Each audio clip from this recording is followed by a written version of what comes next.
Hello everyone, इस video में discuss करेंगे इम्प्लीकेचर को। बहुत ही इम्पोर्टेंट टॉपिक है।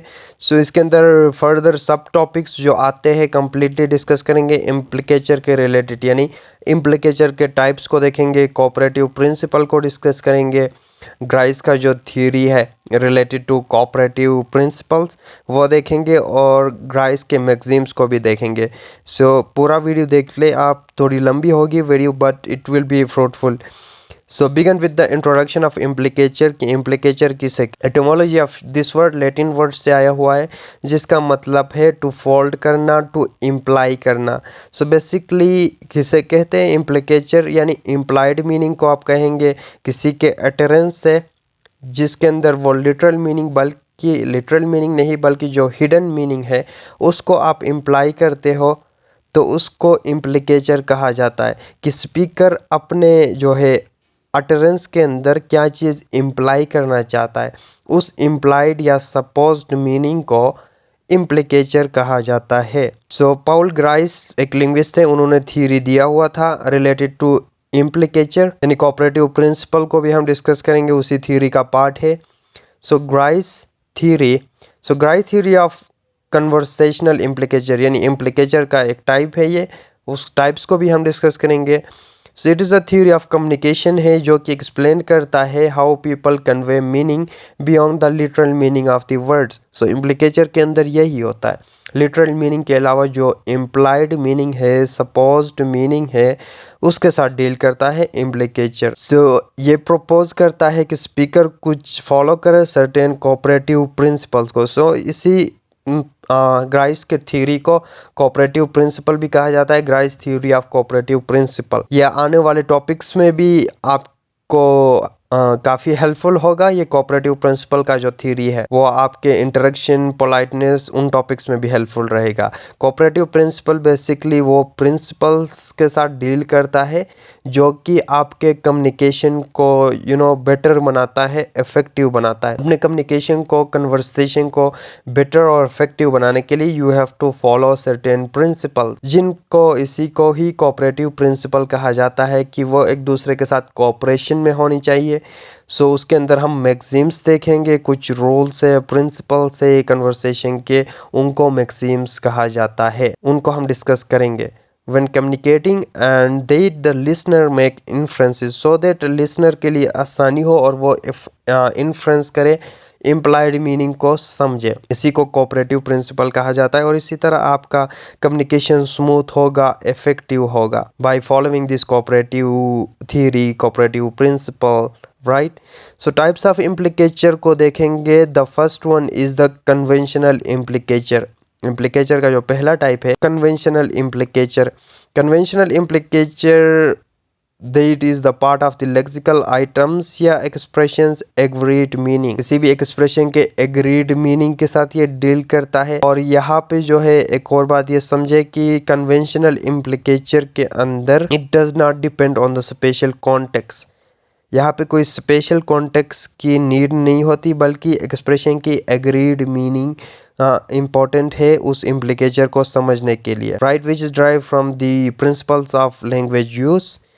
और इसके अलावा ये डील करता है स्पेसिफिक वर्ड्स के साथ जो आपको हेल्पफुल रहेंगे उस इम्प्लीकेचर को समझने के लिए, जैसा कि कुछ वर्ड्स हो गए but, yet, therefore, however, even, ये सारे देखे आप कॉन्ट्रास्ट के वर्ड से, कंजंक्शन से, जो कि यूज़ होते हैं कन्वेंशनल इम्प्लीकेचर के अंदर एक्सप्लेन करने के लिए उस इम्प्लिसिट मीनिंग को फ्रॉम पर्टिकुलर लेक्सिकल आइटम्स या जो ये एक्सप्रेशंस यूज़ हुए हैं, राइट।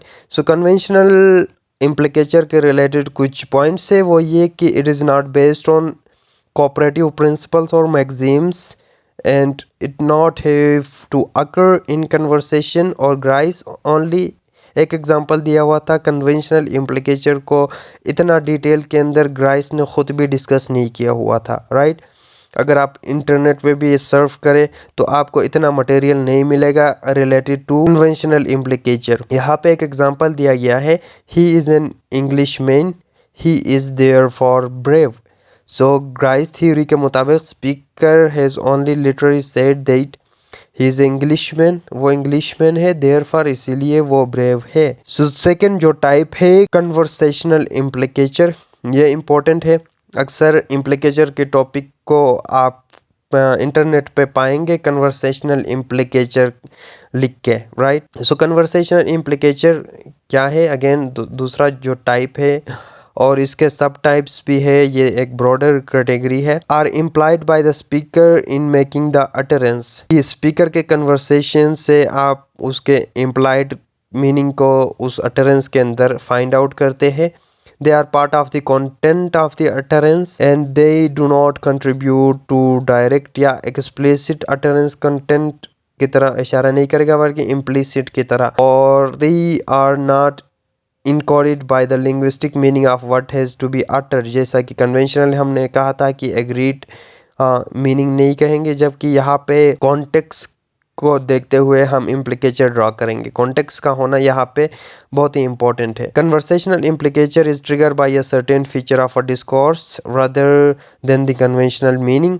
और यहाँ पे लिंग्विस्टिक एक्सचेंजेस जो है वो उनको गवर्न करेंगे। आपके कोऑपरेटिव प्रिंसिपल फॉलो करना मस्ट है, बहुत ही इंपॉर्टेंट है।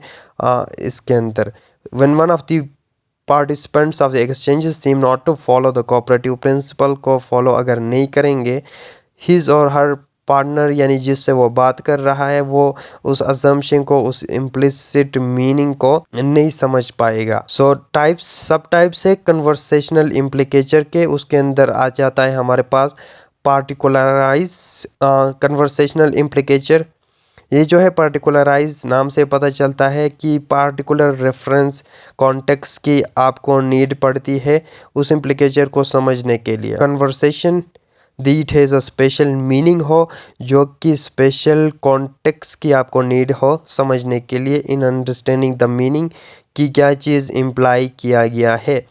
For example, I am going to prison tomorrow and A is visiting a detainee. So यहाँ से हम ये प्रिसपोजिशन हमें पता चलता है कि एक बंदा है A, he is visiting a detainee और proposing to be there to help him in finding the shopping for the detainee. यहाँ से हम ये इम्प्लिकेचर ड्रॉ कर सकते हैं कि एक पार्टिकुलर रेफरेंस है जो उस बंदे को पता है कि एक प्रिजन के अंदर एक बंदा है जिसकी वो उसके विजिट करने के लिए जा रहा है। सो पार्टिकुलर कॉन्टेक्स्ट का होना यहाँ पे ज़रूरी है समझने के लिए।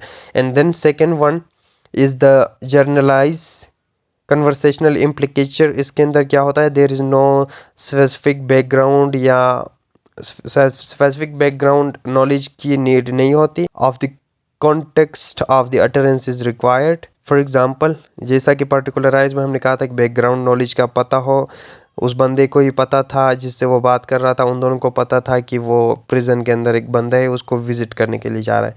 सो यहाँ पे ऐसा नहीं होगा did you buy bread and cheese, I bought cheese. दूसरा बंदा कहता है आई बॉट चीज़। सो यहाँ पे कोई बैकग्राउंड नॉलेज या पार्टिकुलर स्पेसिफिक कॉन्टेक्स्ट की इतनी नीड नहीं होती उस इम्प्लिकेचर को समझने के लिए। फिर एक और टाइप आ जाता है स्केलर कन्वर्सेशनल इम्प्लिकेचर। इसी के अंदर ही स्केलर का आ जाता है।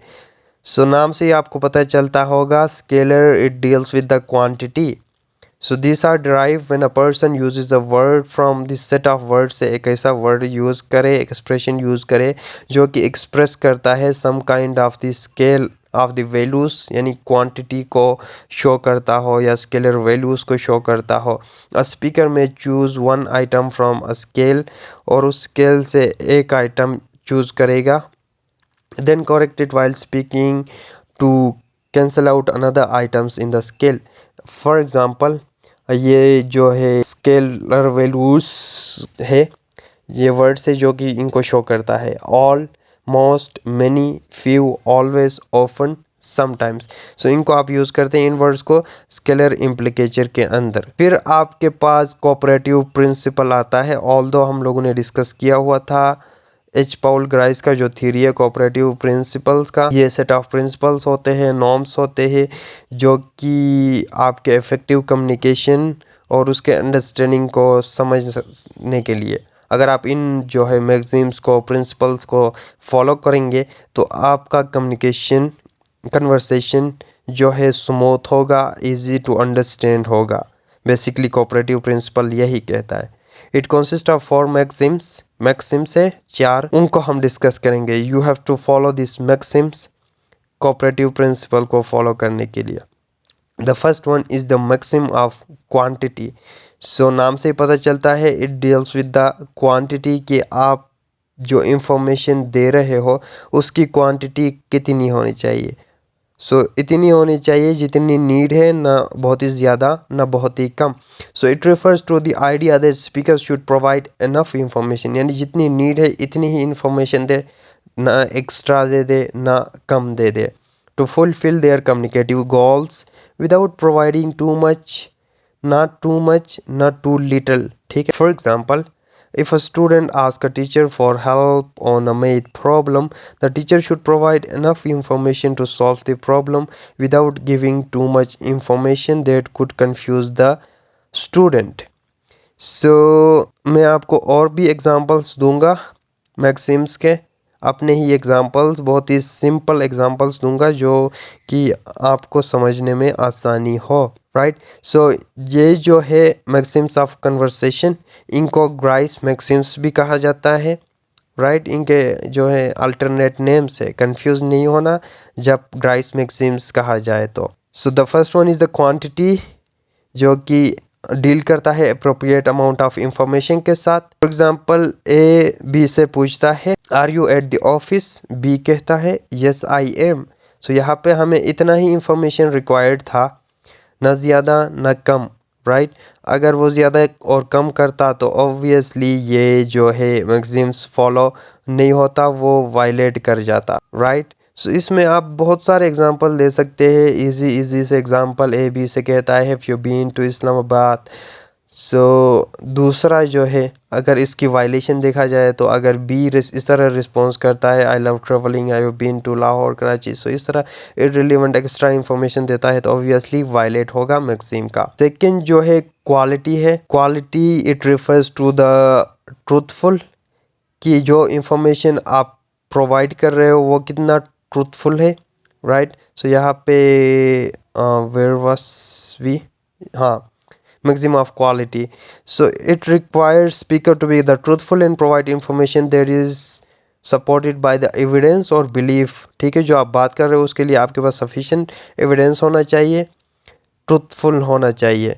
For example, कहता है in a court of law witnesses are expected to tell the truth and provide evidence that support their testimony following the maximum of quality। मैं अपने ही एग्जांपल्स दूंगा यहाँ पे भी आपको। सो यहाँ पे you don't say false thing, अगर आप झूठ बोलेंगे, फॉल्स चीज़ें कहेंगे तो मैक्सिमम ऑफ क्वालिटी को फॉलो नहीं करेगा, उसकी वायलेशन होगी। एग्जांपल समझे, do you think that smoking is good for health, A B से पूछता है, बी कहता है no it's not good for health. So यहाँ पे मैक्सिमम ऑफ क्वालिटी फॉलो कर रहा है, ये एक फैक्ट है कि obviously it's not good for health, वो सही कह रहा है। एक बंदा दूसरे उससे कहता है can you tell me the address of NUML Islamabad. अगर बी सही एड्रेस बताए कि ये H9 में है तो ऑब्वियसली ये मैक्सिम को फॉलो करेगा। अगर वो झूठ बोले तो वो मैक्सिम को फॉलो नहीं करेगा, उसकी वायलेशन होगी। एंड थर्ड जो है मैक्सिम की, वो है मैक्सिम्स ऑफ रिलेवेंस। ऑब्वियसली ये रिलेवेंस की बात करता है कि जो आप बात कर रहे हो वो कितना रिलेवेंट है। This suggest that the speaker should provide information that is relevant to the conversation. जो कन्वर्सेशन है उसके रिलेवेंट हो, इररिलेवेंट बातें आप ना करें। Speaker should avoid providing irrelevant information आप प्रोवाइड ना करें। यहाँ पे एग्जांपल दिया गया है, if you are in a job interview and interviewer ask about your qualification. So the maximum of relevance ये बताता है कि आप करेक्ट जो आपका क्वालिफिकेशन है वही बता दें। Would require you to provide information that is related to your qualification. अगर आप कोई और चीज़ की बात करेंगे, अपने स्किल्स के इंटरेस्ट की बात करेंगे, obviously maxim of relevance follow नहीं होगा। और नेक्स्ट जो मैक्सिम है वो है maxim of manner. So this principle ये सजेस्ट करता है कि speaker should communicate clearly concisely in a way that is easy to understand. So speaker avoid करें एम्बिगुअस स्टेटमेंट्स को, ऑब्स्क्योरिटी ऑफ थॉट को, यानी कंफ्यूज या वेक वर्ड्स का यूज़ ना करें, ओवरली कम्प्लेक्स ना बनाए अपने सिचुएशन को, अपनी कम्युनिकेशन को। For example, If you are writing an email to your boss, you should use a polite और प्रोफेशनल टोन का यूज़ करते हुए, एक मैनर के साथ राइट इन को फॉलो करते हुए, क्लियरली, प्रिसाइजली, एम्बिग्यूटीज़ को न लाते हुए, अवॉइडिंग सार्केज्म, डिसरिस्पेक्टफुल लैंग्वेज। सो अगर आप इस तरह लिखेंगे तो आपका फॉलो होगा मैक्सिम ऑफ मैनर। अगर आप नहीं करेंगे तो वो वायलेट होगा, एंड देन आपका कम्युनिकेशन स्मूथ और इफेक्टिव नहीं होगा। सो फ्लाउटिंग द कोऑपरेटिव प्रिंसिपल, एक और इम्पोर्टेंट जो है टॉपिक आ जाता है रिलेटेड टू दिस इम्प्लीकेचर। यहाँ पे फ्लाउटिंग का आ जाता है। ऑल्दो हेजिंग और फ्लाउटिंग को मैं अलग से भी डिस्कस करूँगा। यहाँ पे भी ऑल्दो मैंने आइडिया आपको पहले ही बताया है, जो वायलेशन के एग्जांपल मैं आपको दे रहा था, मैक्सिम वायलेट, आप वायलेट कर जाएंगे, मैक्सिम्स को फॉलो ना करेंगे, उसी को तो ही फ्लाउटिंग कहते हैं। According to this principle, to convey a message successfully one should be cooperative होना चाहिए, इंफॉर्मेटिव होना चाहिए, ट्रूथफुल होना चाहिए, क्लियर होना चाहिए। अगर ये नहीं होंगे तो ऑब्वियसली उसको फ्लाउटिंग कहेंगे, मैक्सिम को फॉलो नहीं करेगा, कन्वर्सेशन आपका स्मूथ नहीं होगा। समटाइम्स स्पीकर जो है इंटेंशनली या अनइंटेंशनली फ्लाउट कर जाते हैं इन प्रिंसिपल्स को, इन मैक्सिम्स को कम्युनिकेटिंग करते वक्त। ठीक है, समटाइम्स जानबूझ के करते हैं आगे वाले को कंफ्यूज करने के लिए, एम्बिग्यूटीज क्रिएट करने के लिए। समटाइम्स बाय मिस्टेक, गलती से हो जाता है, ठीक है, unintentionally. So it cause confusion and misunderstanding, इसी को ही फ्लाउटिंग कहा जाता है। So maxims are the principles of conversation that are expected to be followed during the communication, ये हमने बात किया हुआ था। So this is all about this topic. Thank you for watching. Hedging और फ्लाउटिंग और दूसरे रिलेटेड कॉन्सेप्ट से वो मैं अलग से भी डिस्कस करूँगा।